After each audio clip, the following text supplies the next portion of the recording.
پاکستان کو معیشت میں آگے لے جانے کے لیے کیا قدم اٹھانے چاہیے، وہ باتیں کی ہیں. تو وہ آپ ٹھیک ہے، آپ مطلب یہ باتیں آپ کی درست ہیں کہ بہت ساری باتیں نہیں کی گئیں، لیکن جو ٹاپک تھا میں خیال اس پہ رہیں. دیکھیے اس وقت پاکستان کا مسئلے کا حل جو ہے میں سمجھتا ہوں، میں حکومت کو مبارکباد بھی دیتا ہوں کہ وہ IMF کو لے کر آنا ہے. آج جو فری مارکیٹ میں ڈالر کو فلوٹ کیا یہ ایک اچھا قدم ہے، لیکن انشاءاللہ تعالی اس کے اندر اور بھی جو اقدام ہوں گے وہ حکومت اٹھائے گی اور IMF کو لے کر آئے گی. یہ میں سمجھتا ہوں کہ احسن چیز ہے. باقی جو بیوروکریسی ہے وہ ہم میں سے ہی آئے ہوئے ہیں، تو آپ ان کو کہہ دیں کہ وہ نالائق ہیں اور کرپٹ ہیں، تو لیکن ہم میں سے ہی ہیں. ایک ہی چیز بتا دیجیے گا کہ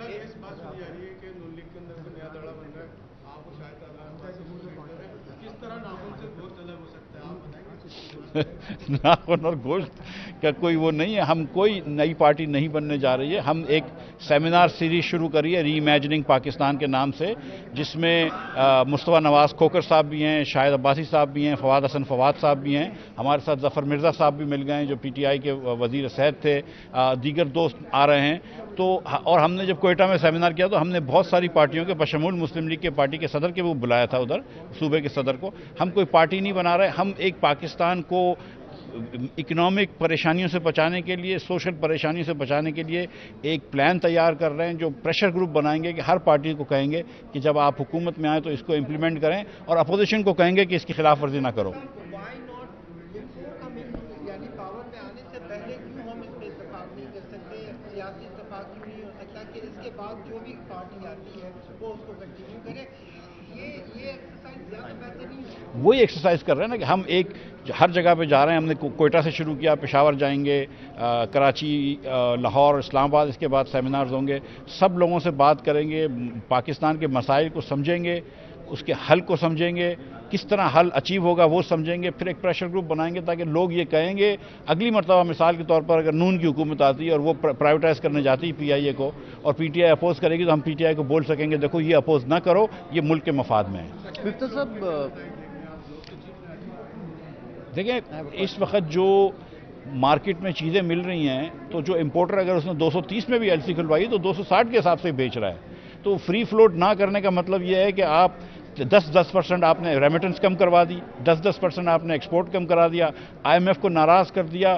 IMF کا پروگرام جب رک گیا تو اس کے بعد جو آپ کے عربی ممالک تھے ان کی کمپنیز نے، ان کے بینکوں نے آپ کو ری رول نہ کیا لون کو، تو بہت سارے نقصان کریں.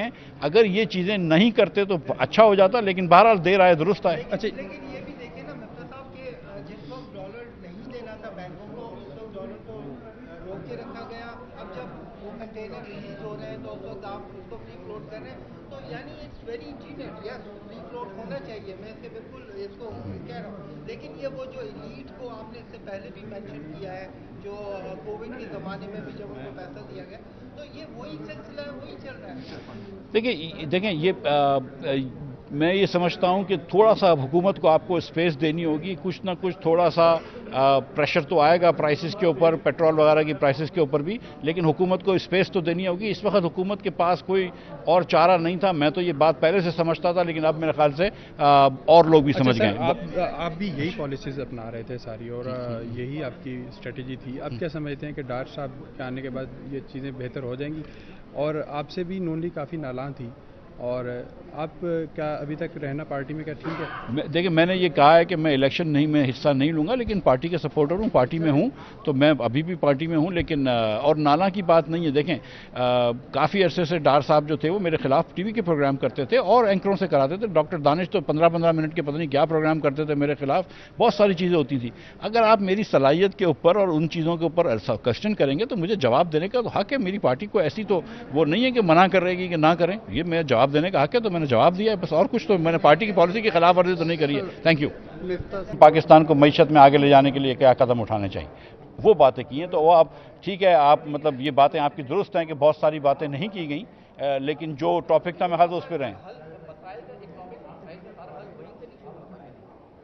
دیکھیے اس وقت پاکستان کا مسئلے کا حل جو ہے میں سمجھتا ہوں اور میں حکومت کو مبارکباد بھی دیتا ہوں کہ وہ IMF کو لے کر آنا ہے. آج جو فری مارکیٹ میں ڈالر کو فلوٹ کیا یہ ایک اچھا قدم ہے, لیکن انشاءاللہ تعالی اس کے اندر اور بھی جو اقدام ہوں گے وہ حکومت اٹھائے گی اور IMF کو لے کر آئے گی. یہ میں سمجھتا ہوں کہ احسن چیز ہے. باقی جو بیوروکریسی ہے وہ ہم میں سے ہی آئے ہوئے ہیں, تو آپ ان کو کہہ دیں کہ وہ نالائق ہیں اور کرپٹ ہیں, تو لیکن ہم میں سے ہی ہیں. ایک چیز بتا دے گا کہ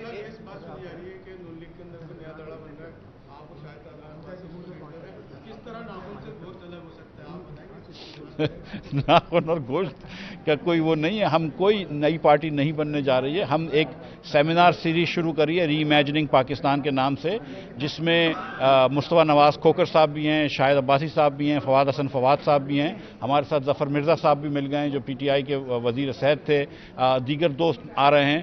تو اور ہم نے جب کوئٹہ میں سیمینار کیا تو ہم نے بہت ساری پارٹیوں کے بشمول مسلم لیگ کے پارٹی کے صدر کے وہ بلایا تھا ادھر, صوبے کے صدر کو. ہم کوئی پارٹی نہیں بنا رہے, ہم ایک پاکستان کو اکنامک پریشانیوں سے بچانے کے لیے, سوشل پریشانیوں سے بچانے کے لیے ایک پلان تیار کر رہے ہیں جو پریشر گروپ بنائیں گے کہ ہر پارٹی کو کہیں گے کہ جب آپ حکومت میں آئیں تو اس کو امپلیمنٹ کریں, اور اپوزیشن کو کہیں گے کہ اس کی خلاف ورزی نہ کرو. وائی ناٹ یعنی پاور میں آنے سے پہلے کیوں ہم اس پہ اتفاق نہیں کر سکتے, سیاسی اتفاق کیوں نہیں ہو سکتا کہ اس کے بعد جو بھی پارٹی آتی ہے وہ اس کو کنٹینیو کرے. یہ ایکسرسائز زیادہ بہتر نہیں ہے. وہی ایکسرسائز کر رہے ہیں نا کہ ہم ایک ہر جگہ پہ جا رہے ہیں. ہم نے کوئٹہ سے شروع کیا, پشاور جائیں گے, کراچی, لاہور, اسلام آباد, اس کے بعد سیمینارز ہوں گے. سب لوگوں سے بات کریں گے, پاکستان کے مسائل کو سمجھیں گے, اس کے حل کو سمجھیں گے, کس طرح حل اچیو ہوگا وہ سمجھیں گے. پھر ایک پریشر گروپ بنائیں گے تاکہ لوگ یہ کہیں گے اگلی مرتبہ مثال کے طور پر اگر نون کی حکومت آتی ہے اور وہ پرائیویٹائز کرنے جاتی ہے PIA کو اور PTI اپوز کرے گی تو ہم PTI کو بول سکیں گے دیکھو یہ اپوز نہ کرو, یہ ملک کے مفاد میں ہے. مفتی صاحب دیکھیں اس وقت جو مارکیٹ میں چیزیں مل رہی ہیں تو جو امپورٹر اگر اس نے 230 میں بھی LC کھلوائی تو 260 کے حساب سے بیچ رہا ہے. تو فری فلوٹ نہ کرنے کا مطلب یہ ہے کہ آپ 10% آپ نے ریمیٹنس کم کروا دی, 10% آپ نے ایکسپورٹ کم کرا دیا, IMF کو ناراض کر دیا. IMF کا پروگرام جب رک گیا تو اس کے بعد جو آپ کے عربی ممالک تھے ان کی کمپنیز نے, ان کے بینکوں نے آپ کو ری رول نہ کیا لون کو, تو بہت سارے نقصان کرے ہیں. اگر یہ چیزیں نہیں کرتے تو اچھا ہو جاتا, لیکن بہرحال دیر آئے درست آئے. اچھا, لیکن یہ بھی دیکھیں نا مفتی صاحب کہ جس وقت ڈالر نہیں دینا تھا بینکوں کو اس وقت ڈالر کو روک کے رکھا گیا. اب جب وہ کنٹینر ریلیز ہو رہے ہیں تو اس وقت آپ اس کو فری فلوٹ کر رہے ہیں, تو یعنی it's very intelligent. Yes free float ہونا چاہیے, میں اس کے بالکل اس کو کہہ رہا ہوں, لیکن یہ وہ جو ایلیٹ کو آپ نے اس سے پہلے بھی مینشن کیا ہے جو کووڈ کے زمانے میں بھی جب ان کو پیسہ دیا گیا, تو یہ وہی سلسلہ ہے, وہی چل رہا ہے. دیکھیں یہ میں یہ سمجھتا ہوں کہ تھوڑا سا حکومت کو آپ کو اسپیس دینی ہوگی, کچھ نہ کچھ تھوڑا سا پریشر تو آئے گا پرائسز کے اوپر, پیٹرول وغیرہ کی پرائسز کے اوپر بھی, لیکن حکومت کو اسپیس تو دینی ہوگی. اس وقت حکومت کے پاس کوئی اور چارہ نہیں تھا. میں تو یہ بات پہلے سے سمجھتا تھا, لیکن اب میرے خیال سے اور لوگ بھی سمجھ گئے. آپ بھی یہی پالیسیز اپنا رہے تھے ساری, اور یہی آپ کی اسٹریٹجی تھی. آپ کیا سمجھتے ہیں کہ ڈار صاحب کے آنے کے بعد یہ چیزیں بہتر ہو جائیں گی؟ اور آپ سے بھی نون لیگ کافی نالاں تھی, اور آپ کیا ابھی تک رہنا پارٹی میں کیا ٹھیک ہے؟ دیکھیں میں نے یہ کہا ہے کہ میں الیکشن نہیں میں حصہ نہیں لوں گا, لیکن پارٹی کا سپورٹر ہوں, پارٹی میں ہوں, تو میں ابھی بھی پارٹی میں ہوں. لیکن اور نالاں کی بات نہیں ہے. دیکھیں کافی عرصے سے ڈار صاحب جو تھے وہ میرے خلاف TV کے پروگرام کرتے تھے اور اینکروں سے کراتے تھے. ڈاکٹر دانش تو 15 منٹ کے پتہ نہیں کیا پروگرام کرتے تھے میرے خلاف, بہت ساری چیزیں ہوتی تھیں. اگر آپ میری صلاحیت کے اوپر اور ان چیزوں کے اوپر کوشچن کریں گے تو مجھے جواب دینے کا تو حق ہے. میری پارٹی کو ایسی تو وہ نہیں ہے کہ منع کر رہے گی کہ نہ کریں, یہ میرا جواب دینے کا حق ہے, تو میں نے جواب دیا ہے بس. اور کچھ تو میں نے پارٹی کی پالیسی کی خلاف ورزی تو نہیں کری ہے. Thank you.